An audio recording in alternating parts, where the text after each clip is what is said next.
നിങ്ങളുടെയൊക്കെ favourite റെസിപ്പിയായ malai chicken ടിക്കയുടെ recipe ആയിട്ടാണ് ഞാൻ ഇന്ന് വന്നിരിക്കുന്നത്.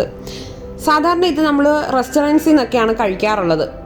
പക്ഷേ ഇന്ന് നമുക്ക് റെസ്റ്റോറൻറ്റ്സിൽ നിന്നൊക്കെ കിട്ടുന്ന അതേ ടേസ്റ്റിൽ നല്ല സോഫ്റ്റ് ആയിട്ടുള്ള ജ്യൂസി ആയിട്ടുള്ള മലായ് ചിക്കൻ ടിക്ക എങ്ങനെയാണ് വീട്ടിൽ തയ്യാറാക്കാൻ പറ്റുന്നതെന്നാണ് ഞാനിന്നിവിടെ കാണിച്ചു തരുന്നത്. എല്ലാവരും ഇതൊന്ന് ട്രൈ ചെയ്ത് നോക്കണം. അത്രയ്ക്ക് ടേസ്റ്റി ആയിട്ടുള്ള ഒരു റെസിപ്പിയാണ്. അപ്പോൾ നമുക്ക് നേരെ റെസിപ്പിയിലോട്ട് കിടക്കാം. എങ്ങനെയാണ് തയ്യാറാക്കുന്നത് നോക്കാം. ഇതിനു വേണ്ടി ചിക്കൻ ബ്രസ്റ്റ് പീസ് ബോൺലെസ് വാങ്ങിയിട്ട് അത് ഇങ്ങനെ ചെറിയ കഷ്ണങ്ങളായിട്ട് കട്ട് ചെയ്ത് വെച്ചിരിക്കുകയാണ്. ടിക്കയുടെ ഒരു പീസസിൻ്റെ വലിപ്പം നിങ്ങൾക്കറിയാമല്ലോ, അതനുസരിച്ച് കട്ട് ചെയ്ത് വെച്ചിരിക്കുന്നതാണ്. 1/2 കിലോ ചിക്കൻ പീസസ് ആണ് ഇവിടെ എടുത്ത് വെച്ചിരിക്കുന്നത്. ഇനി ഇതിലേക്ക് 1 ടേബിൾ സ്പൂൺ ജിഞ്ചറും 1 ടേബിൾ സ്പൂൺ ഗാർലിക്കും പേസ്റ്റ് രൂപത്തിൽ അരച്ചത് ഇതിലോട്ട് ചേർത്ത് കൊടുക്കുവാണ്. ഇതിനോടൊപ്പം തന്നെ 2 നാരങ്ങയുടെ നീരും കൂടി ചേർത്ത് കൊടുക്കുവാണ്. ഏകദേശം 2 ടേബിൾ സ്പൂണോളം നാരങ്ങ നീരുണ്ടാവും.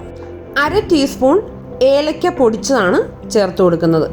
അടുത്തായിട്ട് 1/2 ടീസ്പൂൺ ഗരം മസാലയും കൂടി ചേർത്ത് കൊടുക്കുക. എരിവ് വേണ്ടവർ വൈറ്റ് പെപ്പർ പൗഡർ നിങ്ങളുടെ കയ്യിലുണ്ടെങ്കിൽ 1/2 ടീസ്പൂൺ ചേർത്ത് കൊടുത്തോളുക. ഇനി പാകത്തിന് ഉപ്പ് ചേർത്ത് കൊടുക്കുക. ഇപ്പം ഞാനിവിടെ 1 ടീസ്പൂണാണ് ചേർത്ത് കൊടുത്തത്. പിന്നീട് നോക്കിയിട്ട് ചേർത്ത് കൊടുത്താൽ മതി. അടുത്തതായി 1/4 ടീസ്പൂൺ നട്ട്മഗ് പൗഡറാണ്, അതായത് ജാതിക്കയുടെ കുരു പൊടിച്ചതാണ്. 1/4 ടീസ്പൂൺ ചേർത്ത് കൊടുക്കുക. അത് ഓപ്ഷണലാണ്, ഉള്ളവരൊക്കെ മാത്രം ചേർത്ത് കൊടുക്കുക. ചെറിയ ജീരകം പൊടിച്ചത് 1/2 ടീസ്പൂൺ ചേർത്ത് കൊടുക്കുക. അടുത്തതായിട്ട് നമുക്ക് ഇതിലോട്ട് ചേർത്ത് കൊടുക്കേണ്ട നല്ല കട്ട തൈരാണ്. കട്ട തൈര് 1/2 കപ്പോളം ചേർത്ത് കൊടുക്കുക. അത് മാത്രമല്ല, നമുക്ക് ഈ തൈരിലുള്ള വെള്ളം നല്ലതുപോലെ കളഞ്ഞതിന് ശേഷം ചേർത്ത് കൊടുക്കുകയാണെങ്കിൽ ഒന്നും കൂടി നല്ലതായിരിക്കും. അതിന് വേണ്ടിയിട്ട് നമ്മളൊരു നല്ല ക്ലീൻ ആയിട്ടുള്ള ഒരു തുണി എടുത്തിട്ട് അതിലോട്ട് തൈരിട്ട് കെട്ടി തൂക്കി എവിടെയെങ്കിലും ഇടുക. അപ്പോൾ ആ വെള്ളമൊക്കെ നല്ലതുപോലെ പോയതിന് ശേഷമുള്ള ബാക്കി വരുന്ന ആ കട്ടയ്ക്കുള്ള തൈരുണ്ടല്ലോ, അത് ഇതിലോട്ട് ചേർത്ത് കൊടുക്കുക. അങ്ങനെ ചെയ്താൽ നമുക്ക് ഈ ചിക്കൻ ടിക്ക ഉണ്ടാക്കുന്ന സമയത്ത് ഒരുപാട് വെള്ളമയം വരില്ല. അതിന് വേണ്ടിയിട്ടാണ് ഞാനിവിടെ ഇപ്പോൾ യൂസ് ചെയ്തിരിക്കുന്നത് ഈ ടിന്നിൽ കിട്ടുന്ന സെറ്റ് കേർഡില്ലേ, അതാണ് ഉപയോഗിച്ചിരിക്കുന്നത്. അപ്പം വീട്ടിലുണ്ടാക്കിയ തൈരിലൊക്കെ ആണെങ്കിലും നല്ല പോലെ വെള്ളം ഉണ്ടാവും. അത് കളയാൻ വേണ്ടിയിട്ടുള്ള രീതിയാണ് ഞാൻ ഈ പറഞ്ഞു തന്നത്. സെറ്റ് കേർഡ് ആണെങ്കിൽ പോലും ഇങ്ങനെ തുണിയിൽ കെട്ടി തൂക്കിയിട്ടതിന് ശേഷം ഉപയോഗിച്ചാൽ കുറച്ചും കൂടെ നല്ലതായിരിക്കും. ഇത്ര ഇൻഗ്രീഡിയൻസ് ഈ ചിക്കനിൽ നല്ലതുപോലെ തേച്ച് പിടിപ്പിച്ചിട്ടുണ്ട്. ഇനി ഇത് നമുക്ക് ഒന്ന് കവർ ചെയ്തിട്ട് ഫ്രിഡ്ജിൽ മിനിമം 8 മണിക്കൂറെങ്കിലും മാരിനേറ്റ് ചെയ്ത് വെക്കണം. 8 മണിക്കൂറിലും കൂടുതൽ ഇരിക്കുവാണെങ്കിൽ കൂടുതൽ ടേസ്റ്റി ആകുകയുള്ളൂ. അപ്പോൾ ഇത് നമുക്ക് കവർ ചെയ്ത് ഫ്രിഡ്ജിലോട്ട് വെക്കാം. ഇനി നമുക്ക് ഇതിന് വേണ്ടുന്ന ബാക്കി ഇൻഗ്രീഡിയൻസ് എന്തൊക്കെയാണെന്ന് നോക്കാം. ഇവിടെ ഒരു 1/4 കപ്പോളം പീസ് കാഷ്യൂ എടുത്തു വെച്ചിട്ടുണ്ട്.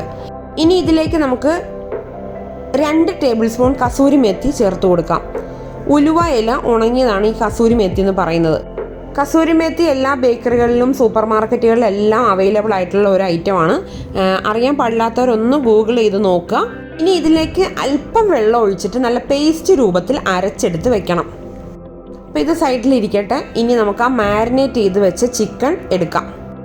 ഇതിലേക്ക് നമുക്ക് ചേർത്ത് കൊടുക്കേണ്ടത് 1/2 കപ്പ് മൊസറല്ല ചീസ് ഗ്രേറ്റ് ചെയ്തതാണ്.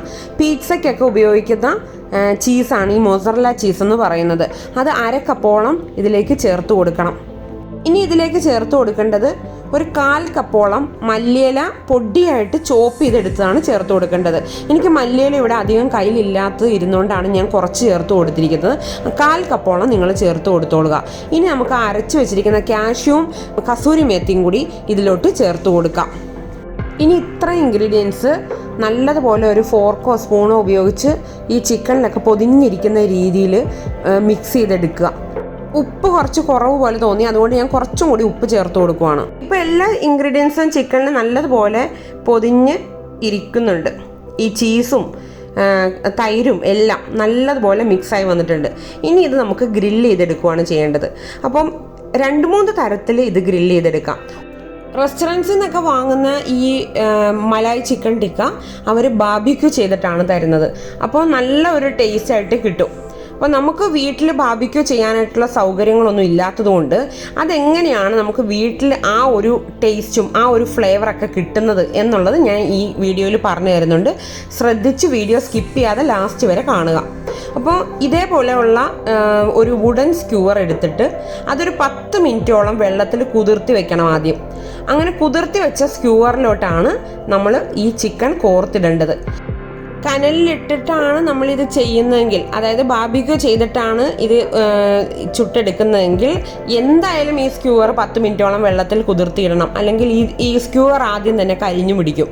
അത് ഒഴിവാക്കാൻ വേണ്ടിയിട്ടാണ് നമ്മൾ അങ്ങനെ ചെയ്യുന്നത്. അപ്പോൾ ഇതിലോട്ട് ഇപ്പം ഈ ചിക്കൻ പീസസ് എല്ലാം കോർത്തെടുത്തിട്ടുണ്ട്. ഇങ്ങനെ കോർത്തെടുത്ത് കഴിയുമ്പോൾ ഈ കോർക്കുന്ന സമയത്ത് വേണമെങ്കിൽ നമുക്ക് ക്യൂബായിട്ട് കട്ട് ചെയ്ത ക്യാപ്സിക്കം, സവാളയൊക്കെ ഇതിൻ്റെ ഇടയിലൂടെ കോർത്തെടുക്കാം കേട്ടോ. അപ്പോൾ നല്ലൊരു ടേസ്റ്റ് കിട്ടും. അപ്പോൾ OTG ഒന്നും വീട്ടിലില്ലാത്തവർ ഇങ്ങനെ കോർത്തെടുത്ത ഈ സ്ക്യൂവറോട് കൂടി തന്നെ ഈ ചിക്കൻ ഒരു ഫ്രൈയിങ് പാനിലോട്ട് ലോ ഫ്ലെയിമിലിട്ട് തിരിച്ചും മറിച്ചും ഇട്ട് കുക്ക് ചെയ്തെടുക്കാം. അതിനുശേഷം ഈ ബാർബിക്യൂ ഫ്ലേവർ വരാനായിട്ട് ഞാൻ എന്താ ചെയ്യുന്നതെന്നും കൂടി പറഞ്ഞു തരാം. ഇപ്പം ഞാനിത് OTGയിലാണ് ചെയ്യുന്നത്. അപ്പോൾ ഈ സ്ക്യൂവറോട് കൂടി തന്നെ ഞാൻ ഇപ്പം ഈ ചിക്കൻ പീസസ് OTGയിൽ വെച്ച് ആണ് ഗ്രില്ല് ചെയ്തെടുക്കുന്നത്. അങ്ങനെ ചെയ്യുമ്പോൾ ആദ്യം തന്നെ OTG 180 ഡിഗ്രി സെൽഷ്യസിൽ 10 മിനിറ്റ് പ്രീ ഹീറ്റ് ചെയ്തെടുക്കണം. അതിനുശേഷം ഇങ്ങനെ സ്ക്യൂവറിലാക്കിയ ഈ ചിക്കൻ ഒരു കേക്ക് ടിന്നിൻ്റെ മുകളിലോട്ട് നിരത്തി വെക്കണം. അപ്പോൾ ഈ കേക്ക് ടിന്നിൻ്റെ മുകളിലോട്ട് നിരത്തി വെക്കണം നിർബന്ധമൊന്നുമില്ല. അതെന്തുകൊണ്ടാണെന്ന് വെച്ചാൽ ഇതിങ്ങനെ ഗ്രില്ല് ചെയ്യുന്ന സമയത്ത് ഈ ചിക്കനിൽ നിന്ന് ഈ മാരിനേറ്റ് ചെയ്ത മസാലയും വെള്ളവും അല്ലെങ്കിൽ ആ ചീസിൻ്റെ ഇതെല്ലാം നല്ല പോലെ ഉരുകി താഴോട്ട് ഇറങ്ങും. അപ്പോൾ അങ്ങനെ വീഴുമ്പോൾ OTG ക്ലീൻ ആക്കാനൊക്കെയുള്ള എളുപ്പത്തിന് വേണ്ടിയിട്ടാണ് ഞാനിങ്ങനെ ഒരു അലൂമിനിയം ട്രേയിലോട്ട് ഈ സ്ക്യൂവർ നിരത്തി വെച്ചിട്ട് ഗ്രില്ല് ചെയ്യാൻ പറയുന്നത്. ഇങ്ങനെ ചെയ്യണമെന്ന് നിർബന്ധമൊന്നുമില്ല. നേരിട്ട് ആ വയർ റാക്കിലോട്ട് നിരത്തി വെച്ചിട്ട് ഗ്രില്ല് ചെയ്താലും മതി. ഇനി ഈ രീതിയിലല്ലാതെ ഇപ്പോൾ സ്ക്യൂവർ ഒന്നും ഇല്ലാത്ത ആളുകൾ ചെയ്യേണ്ടത് എന്താണെന്ന് വെച്ചാൽ ഒരു കേക്ക് ടിന്ന് അല്ലെങ്കിൽ ഒരു ഗ്ലാസ് ട്രേ, അതായത് അവൻ സേഫ് ആയിട്ടുള്ള ഗ്ലാസ് ട്രേ ഇങ്ങനെയുള്ള എന്തെങ്കിലും എടുത്തതിന് ശേഷം അതിലേക്ക് നിരത്തി ഈ ചിക്കൻ പീസസ് വെച്ചിട്ട് പ്രീഹീറ്റ് ചെയ്ത അവനിലോട്ട് വെച്ച് 180 ഡിഗ്രി സെൽഷ്യസിൽ 30 മുതൽ 45 മിനിറ്റ് വരെയും ഗ്രില്ല് ചെയ്തെടുക്കാവുന്നതാണ്. അപ്പോൾ ഇതേപോലെ ട്രേയിൽ നിരത്തി വെച്ചിട്ട് അതിൻ്റെ മുകളിൽ കുറച്ച് മല്ലിയിലൊക്കെ വിതറി ഇട്ടിട്ടുണ്ട്. അങ്ങനെ ചെയ്തെടുക്കുമ്പോൾ നല്ല ജ്യൂസി ആയിട്ടുള്ള ചിക്കൻ ടിക്ക വരും. കുറച്ചും കൂടെ ഡ്രൈ ആയിട്ടുള്ളതാണ് നിങ്ങൾക്ക് ഇഷ്ടമെങ്കിൽ ഞാൻ ആദ്യം പറഞ്ഞ പോലെ ആ ഒരു കേക്ക് ടിന്നിലോട്ട് സ്ക്യൂവറിൽ നിരത്തി വെച്ചതിന് ശേഷം നമ്മൾ ഗ്രില്ല് ചെയ്യാൻ വെക്കുമ്പോൾ അതിൽ നിന്നുള്ള മാരിനേറ്റ് ചെയ്ത മസാലയൊക്കെ താഴോട്ട് ഉരുകി വീഴുന്നതുകൊണ്ട് കുറച്ചും കൂടെ ഡ്രൈ ആയിരിക്കും. ഏത് രീതിയാണ് നിങ്ങൾക്ക് ഇഷ്ടം ആ രീതിയിൽ നിങ്ങൾക്ക് ചെയ്തെടുക്കാവുന്നതാണ്. ഇങ്ങനെ ഗ്രില്ല് ചെയ്തെടുത്ത ഈ ചിക്കനിന് ബാർബിക്യൂ ഫ്ലേവർ കിട്ടാൻ വേണ്ടിയിട്ട് ചെയ്യുന്ന രീതിയാണ് ഇനി പറയുന്നത്. ഇതേപോലെയുള്ള റൗണ്ടിലുള്ള കോള് നമുക്ക് വാങ്ങാൻ കിട്ടും സൂപ്പർ മാർക്കറ്റിലൊക്കെ. ഊത് പുകയ്ക്കാൻ വേണ്ടിയിട്ടാണ് ഞാൻ ഇത് വാങ്ങുന്നത്. ഈ കോൾ ഇങ്ങനെ ഗ്യാസ് അടുപ്പിൽ വെച്ച് ഒന്ന് കത്തിക്കുക.